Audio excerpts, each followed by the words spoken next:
So a lot of people ask me what made me write the book of questions. And my answer is that during my 23-year marriage, I had the good fortune for my husband. He had two brothers, and the two brothers were married. And so we would come together as couples and kind of have these weekend retreats at each other's houses.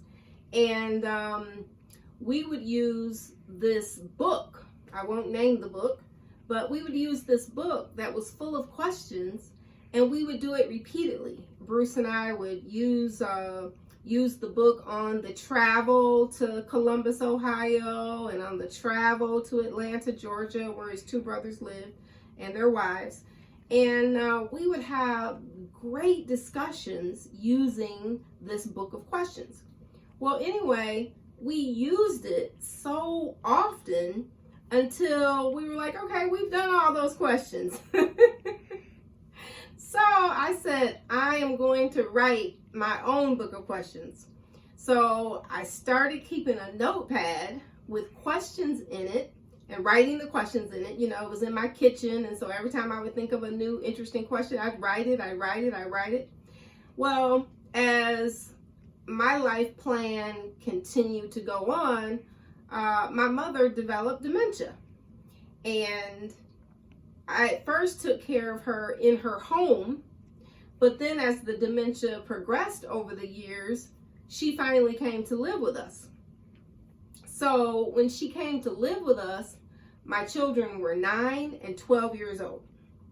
And I realized that with having my mom's needs on my plate and my children's needs on my plate, and of course my wonderful husband on my plate, I realized that there was no way that I was going to be able to complete the book of questions that I was working on. So I took that manuscript down to the basement. It was just about finished. I might have had like 89, 90 questions written, something like that. I said, I'm going to put this down in the basement because I can't finish it, but one day we'll meet again. So I sat the manuscript down there, kissed it goodbye, and approximately 11 and a half, 12 years later, I went back down to the basement, retrieved the manuscript, and with the help of a young lady who had been helping me take care of my mom, we got it published. And so that's how 101 Conversational Questions by Shawn Watson Davis was created. It was because we had had so much fun with it, my husband and I, and our time with the other couples, and of course that bled over to our children. We're asking them questions and having conversations with them, and we had worked that book over, you know, so much. And so I just decided that I would write my own book. And so that's the story. And so I love people. I love conversation.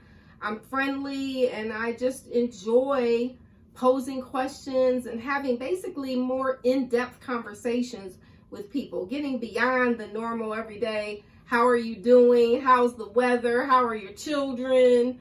What have you eaten today? I mean, you know, let's go a little deeper than that.